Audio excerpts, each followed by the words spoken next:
Iris Ruth, pastor with Let My People Know, and I'm here today with Rachel Brodie for a little small talk. Welcome, Rachel. Thank you. Rachel, you are the founder of a website, jewishmilestones.org, and formerly it was ritualist.com.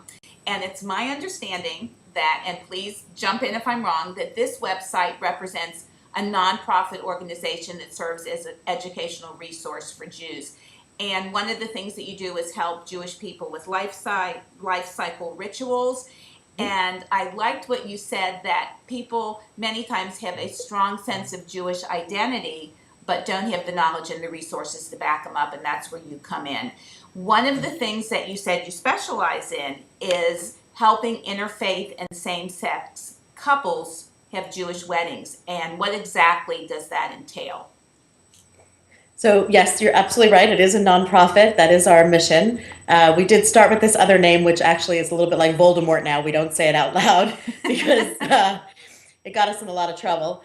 Okay. But the work of Jewish Milestones is really to help anybody, regardless of their affiliation. We do work with people who belong to synagogues, but we also work with many people who don't, to help them have access to the best possible resources for having meaningful life cycle events. And that could be, it's really, partly trying to understand their understanding of what's a meaningful life cycle event. So we actually start with a pretty intense intake of when people say, oh, I want to have a Jewish wedding. What does that mean? It could mean any number of things. And let's say somebody says, oh, I want to have a chuppah, I want to break a glass.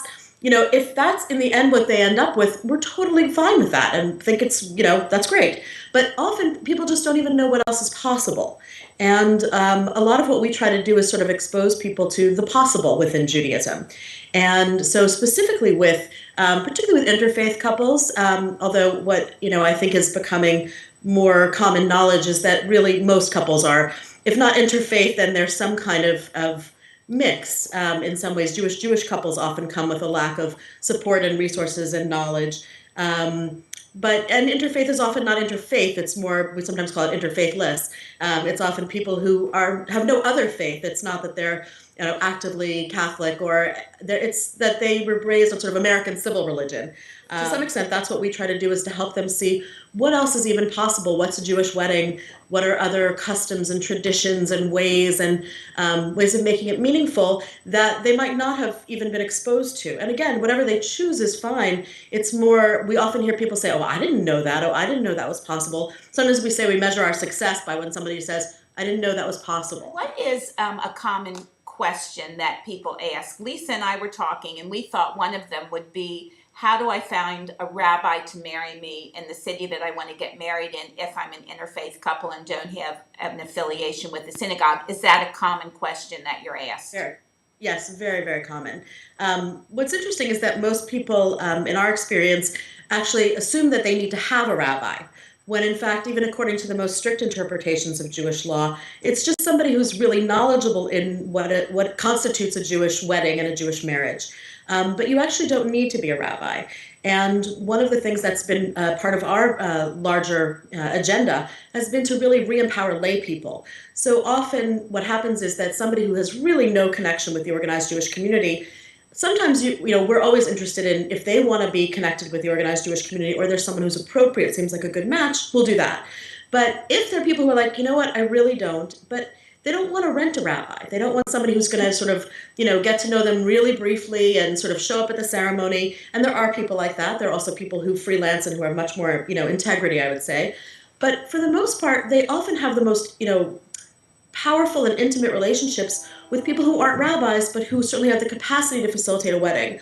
So sometimes somebody will say, look, my sister wants to, know if she could do it. And so what we will do is train her sister to actually facilitate the wedding. Or it could be a Jewish educator who, has maybe done a baby naming but never done a wedding, and we'll help them learn how to do that. Or in fact, some of the bigger needs are around interfaith couples, because there are so many rabbis who actually are unable to or do not want to actually sanctify that relationship. But what we find is that there are many, many people who are open to helping that couple find whatever whatever equilibrium they want to find within their own faiths and their own traditions and their own ideas of what's meaningful, and really work with them to make it a meaningful event.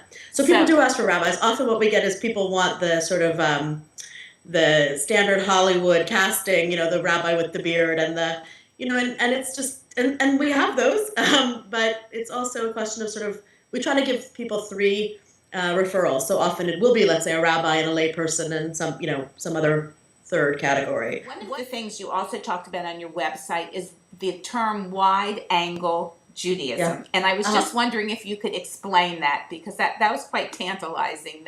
I'm glad. So we have a choice of words. Thank you. We just started a blog called blog.wideanglejudaism.org.